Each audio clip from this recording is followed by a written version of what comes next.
Crop top stitch చేయాలండి 14 years గర్ల్కి. ఇవి 2 pieces ఉన్నాయి, 150 రూపీస్వి, 4 మీటర్స్.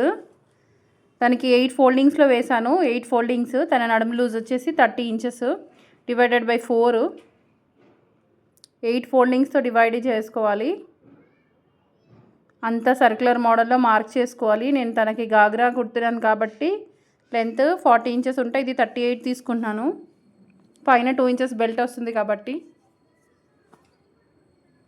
అండ్ క్రేప్ లైనింగ్ తీసుకున్నానండి. సేమ్ అది కూడా సేమ్ 8 ఫోల్డింగ్స్తో, ఎందుకంటే వాల్యూమ్ ఎక్కువగా కనిపిస్తుంది క్యాన్ వేయట్లేదు కాబట్టి. సేమ్ అదే మెజర్మెంట్ అండి. 38 ఇంచెస్ మార్క్ చేస్తున్నాం చూడండి సర్క్యులర్ మోడల్లో.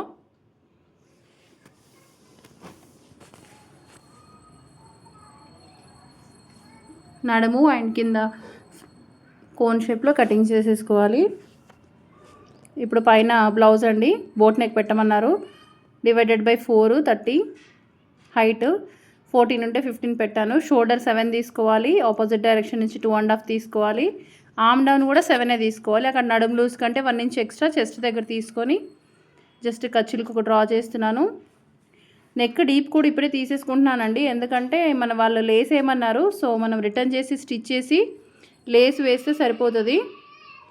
అండ్ ఇక్కడ నేను ప్రిన్స్ కట్ కోసము ఖర్చుకి 1.5 ఇంచ్ ఎక్స్ట్రా తీసుకుంటున్నాను. 2 ఇంచెస్ మార్జిన్ కాకుండా క్రాస్గా. అండ్ ఇక్కడ నేను 3 ఇంచెస్ విడ్త్లో డ్రా చేస్తున్నానండి. ఇది 3 ఇంచెస్ కన్నా ఎక్కువ అయిపోతే ఏమవుతుందంటే నెక్ బ్రాడ్ అయిపోతుంది. సో అందుకే పిల్లలకి 3 ఇంచెస్ చాలు. ఇది బ్యాక్ది అయిపోయింది. Next front part 3.2, 4 inches same prince cut మోడల్లోనే కట్ చేసేస్తున్నాను. హ్యాండ్స్ అయితే షార్ట్ హ్యాండ్సే పెట్టమన్నారు, ఎందుకంటే అంతా లేస్ వస్తుంది కాబట్టి. సెల్ఫ్ గాగ్రా అనమాట. దుపట్టా కూడా సెల్ఫ్గా వస్తుంది. షార్ట్ హ్యాండ్సే, జస్ట్ తనది 4.5 ఉంది లెంత్.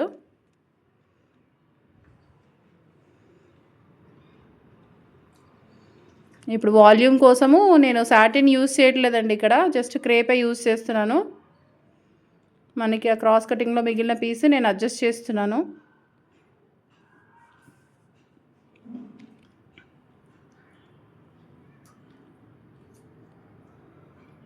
ఈ పీస్ ఇక్కడ వేసేసుకుంటున్నాను. ఇంకా హ్యాండ్స్ ఒకటి రిమైనింగ్ ఉంది. హ్యాండ్స్ వేరే దగ్గర వేసి కట్ చేసేయాలి. అండ్ ఇప్పుడు స్పేస్ సిల్క్ మీద వేసి కట్ చేయాలి ఫైనల్గా.